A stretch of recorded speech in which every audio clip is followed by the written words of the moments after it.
السلام علیکم معزز ناظرین، امید ہے آپ خیر خیریت سے ہوں گے۔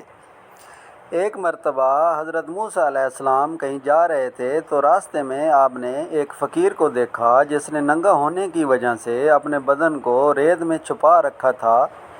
اس ننگے فقیر نے حضرت موسیٰ علیہ السلام سے کہا، یا حضرت میرے حق میں دعا کریں، اللہ تعالیٰ مجھ پر اپنا فضل کرے، اس حالت سے بڑا عاجز آ گیا ہوں۔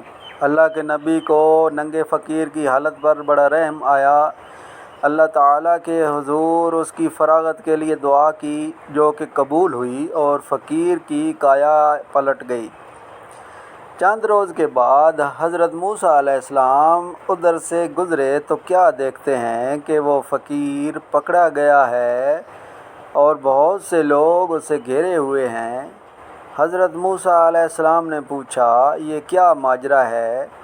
انہوں نے جواب دیا، اس شخص نے شراب پی کر جھگڑا کیا ہے اور ایک شخص کا قتل کر دیا ہے، اب اس سے قصاص لیا جائے گا۔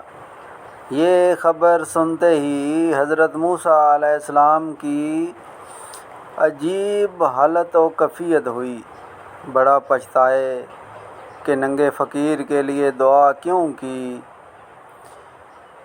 باہر سے بڑا مسکین اور مظلوم، جب کہ اندر سے اتنا ظالم کہ انسانی خون کی اس کے دل میں کوئی قدر و قیمت ہی نہیں۔ شراب کے نشے میں جھگڑا کیا اور خدا کے ایک بندے کو مار ڈالا، اسی لیے خدا نے اسے اس حال میں رکھا ہوا تھا۔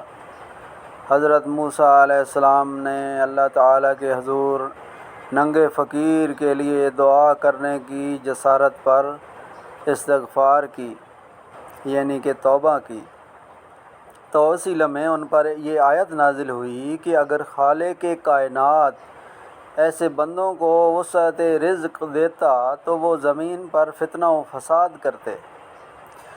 حضرت شیخ سعدی رحمۃ اللہ علیہ نے اس حکایت میں یہ بات بتائی ہے کہ اللہ تعالیٰ ہی دلوں کے بھید جانتا ہے، اپنے ہر بندے کو اس نے اوقات میں رکھا ہوا ہے، جب وہ اپنی اوقات سے باہر ہو جاتے ہیں تو اللہ تعالیٰ کی نافرمانی کرتے ہیں، زمین پر فتنہ و فساد برپا کرتے ہیں۔ معزز ناظرین، میرے چینل سٹوری فائبر پر آنے کا بہت شکریہ۔ پلیز لائک اور سبسکرائب کر دیں۔ اللہ تعالیٰ آپ کو جزائے خیر عطا فرمائے۔